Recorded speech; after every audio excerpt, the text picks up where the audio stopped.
it's hard to believe that it's only been a couple of years since the PS4 came out. It was 2013 E3.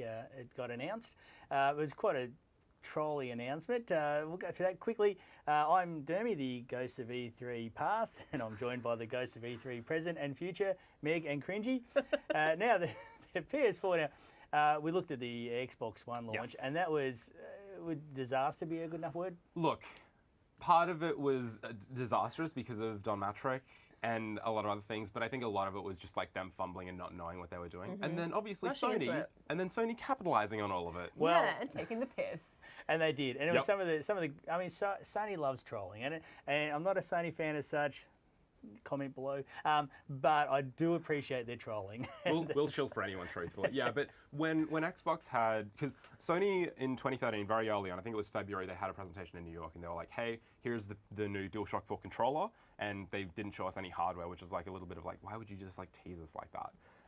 But they showed like, here are some of the games that we've got. I think they had Destiny out on stage as well, which was like a very big thing at the time. Yep. But then it really gained like a lot of traction at E3 when Microsoft went first, dropped the ball, and then Sony just picked it up and ran with it. Yeah. And with this kind of stuff, which, Dermy, you were like, I'm not sure if, you thought they would have changed their presentation. I think the policies would have been the same as far as like the logistics of trading games and DRM and all the rest of it. Yeah. But them deliberately making it like a situation like this, it definitely would have been a last-minute thing. Oh yeah, but it was. I mean, they would have set up and gone. There's a lot of concern right now about what Microsoft are planning, and what the public and the gaming press was saying. I mean, was pretty negative. They would have prepared slide like this and just laughed their heads off. It was just such a wide. Imagine working at a meeting. Yeah, it's just such an incredible opening. Like, how could you turn down the opportunity to capitalize on that, to really like make best of that? Agreed. It makes sense that they would jump on it. Yeah. 100%. And their ad, remember their ad? How to trade games on the PlayStation. Yep. And they had these like beautiful graphics, like how to trade, and then like step one, and then just this, and it's just like the internet would have gone mental. Yep. I think even today, if it done something like this, like social media would have gone off chops forever. Yeah, so they absolutely nailed their intro, their launch. They absolutely nailed it. Thanks largely to Microsoft, but they did really, and they got a massive early lead, didn't they? They did. Well, they've maintained that. Like for the majority of the time these consoles have been out, for the most part, it's been about a 1 to 2 sort of like console sales in terms of hardware.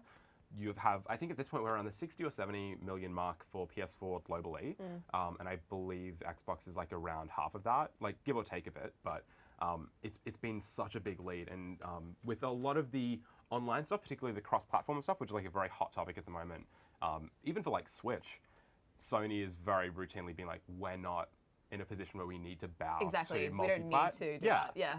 Because they've got such an audience, they don't need to let them go over to the other side. Yeah, well, I mean, part of the reason for that, and they do focus on their exclusive games. Yeah. Now, it has been pointed out to me by Cringy that 2 of these are not first party, but they're still exclusive. Yeah, so it was God of War and Horizon here are both first party internal studios as far as Sony's concerned. Yakuza and Persona, like, I think that speaks a lot to how Sony's in a much better position compared to Microsoft. They still make Vita games and sell Vitas in Japan. Well, that's crazy. It speaks to their what a time to be alive. What's a Vita? Yeah.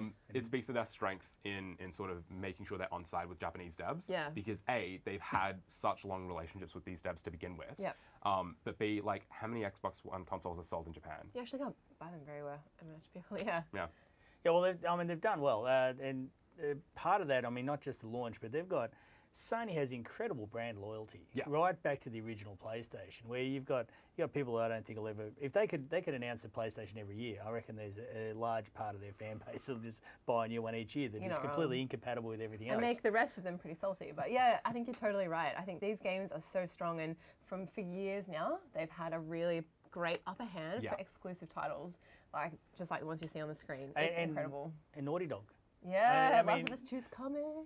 It's going to be a good E3, fam. Looking forward to it. Downside for me, if you're querying their support database backward compatibility, there is none. PS Now exists in theory for Australia, because I'm not even sure if it's technically supported here, but when you realistically, because you're on ADSL, when you realistically try and get. Barely on that. Sorry to like call you out, but just like. chuck him under the bus. Yeah. Oh, wow. I am as well. I'm from Brisbane, mate. So like. You're from the past. You came here by time machine. 100%. But PlayStation now is a way to play older games, but realistically, it's just not a thing that they support. You can still buy them on the PlayStation Store. A lot of older games have been chucked on there digitally and stuff like that, but only a few. Yeah. They got a PS4 Pro they've released since then. How'd that get received? Because Microsoft had their Xbox One X, which you're a big fan of. So how did the PS4 Pro go? Doesn't do 4K so Blu-rays, which I found unusual. Yeah, so PS4 Pro was them capitalizing, I think, on their gaming audience much more than Xbox One S and X. So they had to answer with the Xbox One X. Well, the thing is, the Xbox One S was also a really good way for Xbox to push themselves more as like a general media like brand. Like come back to that Xbox 360 2010, 2012 vision of like the center of your living room. If you're into consuming like 4K Blu-rays, like you mentioned. Both Xbox One S and X do that. Yes. With PS4 Pro, you can tell that it's much more targeted towards like the enthusiast gaming audience, even if it's not like for the frame rate stoppers and like pixel counters who are like, it's not perfect 4K. No, it's not, but most people don't care, like at the end of the day. And as far as sales, it hasn't been phenomenal because it's like way more expensive compared to PS4. And within Australia, we've actually had varied stock levels of PS4 Pro at retail compared to PS4. Yeah. But yeah, it's lukewarm. Lukewarm is the kind of vibe on PS4 Pro, but they're selling so many PS4s, it doesn't matter. They're selling so many because now they've started the customizable ones of the PS4 Pro. There's about like 12 different types you can, well, there have been a few. And all the limited edition ones. Yeah, that's right. Yeah. And those enthusiasts really jump onto that. Well, they do have, Sony has the most dedicated fans out of all of them. They really do. So I think God, it'd be fair to say. So, okay, what are you expecting or looking forward to either? I guess Horizon Zero Dawn 2 for you. I mean, I'm happy with it as it is. Like, why make sequels for the sake of making sequels? I say leave it, it's perfect.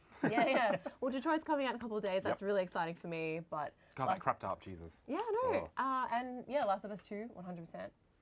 Yeah. I think for E3, like PS4 and for Sony, I think that they will continue the thing that they're best known for at this point.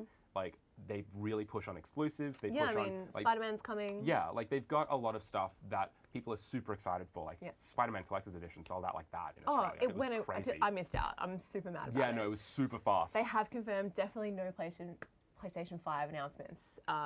At least this year. Honestly, like I think it is in development. They might. Well, yes, but I wouldn't be surprised if they end up coming out with like hey, here's like a revised PSVR. Like if they try and push that more than the PS4 Pro, I think, because PS4. Do people want that? I don't think they do, I don't think people will get hyped from that. I think it's them just giving consumers an opportunity to embrace VR more. Because right now, like PSVR is kind of it really is. It hasn't dropped, but it's plateaued, I think. Yeah, it has. And so for them to sort of inject it with like, hey, here's more support for PSVR devs, here's more PSVR hardware, so that we can reassure you in some sense that people are buying this hardware, people are going to buy your game. Yeah. But as far as like new initiatives, we were talking about Xbox before, being like, hopefully they might bring some like more backward compat news, like initiatives. I think is where Microsoft works well. For Sony, what are some major initiatives that they've had in the last few years outside of PS Now? And we got Death Stranding coming, which is going to probably be the game of E3. But it's more games. It's games. That's right. Yeah, but still, they're stronger IPs than Microsoft are going to be launching with this year. Yeah. Calling now. Sorry about it. Yeah.